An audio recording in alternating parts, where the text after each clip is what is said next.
People, Chronicles, and Storied Women. My name is Anna Rose Ingarra-Milch, and I am your host. I am also the author of Lunch with Lucille. Lunch with Lucille is an inspirational story of how one woman's life impacted another's woman. And here on Storied Women, we bring women from our community to share their story so that we can learn from them as well.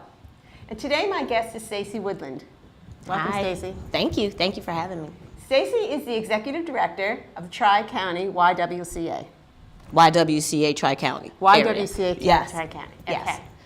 So, Stacey, rather, could you tell me what is it the one thing that you want our viewers to take away from our chat today? That takeaway. So you and I talked about this a little bit, but I think the most important thing is for women to understand that it's not how they start, it's how they finish. And so I think we have come through the doors of the YWCA Tri-County area, women in all kinds of transition, whether they're in transition with, their children, their career, or their personal lives, and we try to help them through any aspect of that. And the important thing to remember is, so this is just a period in this time, and you're gonna be counted for what you achieve after this. And so it's really not how you start, it's how you finish.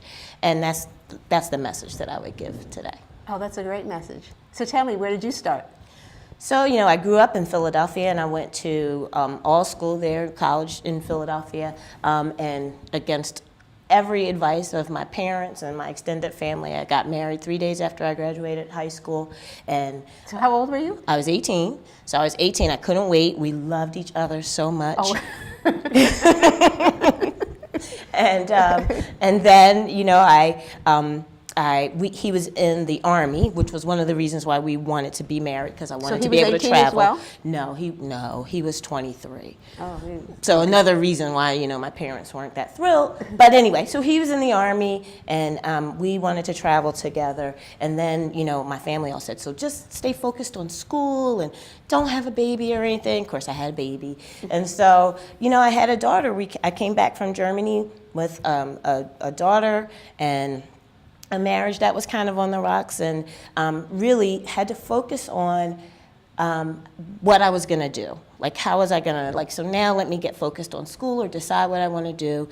And, my grandmother just said to me, what in the world are you gonna do now? You have this beautiful baby, but what are you, Stacey, going to do? How are you gonna do well by her? What are you gonna do? And so I just really got focused on, all right, I'm gonna finish school. So my extended family helped me.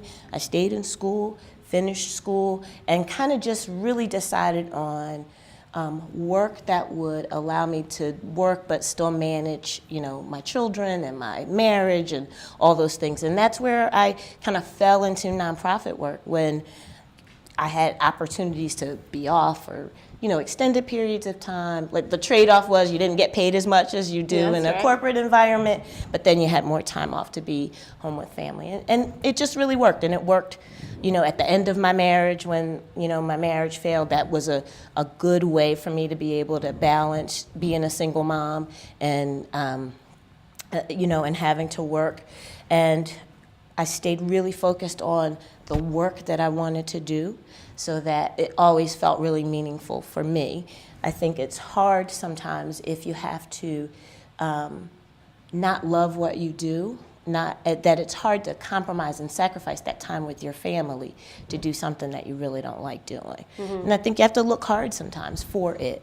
To find that passion, yes. Right, to find how am I gonna really enjoy spending my day for 8 hours? What am I gonna really like to do? And so sometimes it might not be the actual work, it might be the mission. So, when I first got out of college, I worked for... What did you come out of college with? What was your degree? English. So I thought I was gonna be a teacher, kind of in my head, I thought I was gonna be a teacher, and then I realized I didn't like kids that much, right? And so, I really love kids, but I don't like them enough to keep talking to them every day, all day. That's a lot. I think it's such a noble profession, but it really wasn't exactly what I wanted to do. I do. You're right. It takes a very strong or a unique person to be able to go into a room for 8 hours a day, close the door, and spend the day with 30 kids. And today it's 35, it could be 40, and there's a lot. And so, that really wasn't how I was feeling fulfilled, right? I did a little bit of student teaching. It just did, like, it's like, oh, this isn't what I thought it was gonna be. And I think nowadays in college for teaching majors, they get a chance to be in the classroom way before they graduate. But like in the 80s, they didn't do that. And so you came out, you didn't know what the heck you were about to do. So I worked for a nonprofit, and really, while I was an administrative assistant, I loved the work of the organization. So I worked for Please Touch Museum, I worked for the Free Library of Philadelphia, I worked for Women Organized Against Rape, and that was the first time that I really got focused on women-specific issues, and I loved that. But I loved every one of those organizations and really helping people find their passion. My real big start in nonprofit was bringing volunteers into organizations, and so managing the volunteer programs, and so like kind of helping people find passion for their time off was really great, and a really good way to stay engaged with exactly what everything that was going on in the organization, how it fits in the community, and it was a really good start. Yeah. So now as the executive director, you're your first time exec. Yes. Yeah. Yes. That's exciting. It is. Yeah. So I've been there for a year and a half, and every day is a new adventure. Right. So your story. For the staff too. Fully staffed. I said for the staff for too. the staff Yeah. too. Sure. So I would imagine though that your story, because of where you started, that you can definitely have an impact on perhaps maybe you have some at-risk girls who come to the YW. Absolutely. Yeah. So how do you share your story with them? So I probably don't share my story as often as I could and should. I think none of us do. And it was really when I was planning to come here that I thought about that a lot. Because we have a few programs where girl empowerment programs where we're working with parents to help them re-engage with their kids or stay engaged with their kids. And I thought, like, so we're probably missing the boat on that storytelling piece. And I'm really thinking about how are we going to incorporate that so that our stories help inspire all of these women and girls that come through the doors, and to keep them focused on how to be what they want to be. Yeah, yeah, I think that's really important to us because, sometimes I think younger women look and see us as successful and think that, well, they're successful. They have always been successful, and our thing is like, right. Well, we've had some successes, but we haven't had all successes.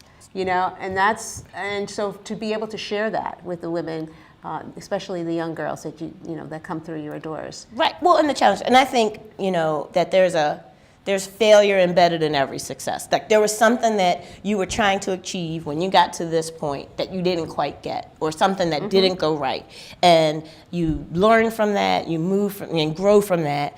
And I do think that's like a really important part to share. That like, listen, it was not all smooth sailing along the way, but it's really how you process that information, where you failed, what went wrong, what you need to do differently next time, whether that was even the right move that you were making. Like maybe it was, somebody trying to tell you, you're knocking on the wrong door. So I think that's important. Yeah. So what is the mission? The mission of YWCAs across the country is to eliminate racism, empower women, and promote peace, justice, dignity, and freedom for all. So that's a lot. So we have a lot to do. That's right. And you're a great advocate for that, I think. Yeah, I hope so. I mean, I think we all are at the YW. That's part of it, is telling that story and helping to understand how can we impact that mission every single day. Yeah. Well, I appreciate you coming and talking to us today. Thank you for having me. Yeah, Thank you so much. I think that it's very valuable that that we all understand that where we are today is not where we started. Absolutely. And we've all worked at it. And I think you've done a great job. And the young women who come to the YW are very, very fortunate to have you as their exec. Well, thank you so much, and thank you for the lesson about how storytelling should be a part of what we do, because I think it's an important one that we'll continue to keep going. So thank you. Thank you very much. And thank you very much. Thank you for watching. Thank you for following Storied Women on the People Chronicles. Please subscribe to our YouTube channel, The People Chronicles, and you won't miss any stories.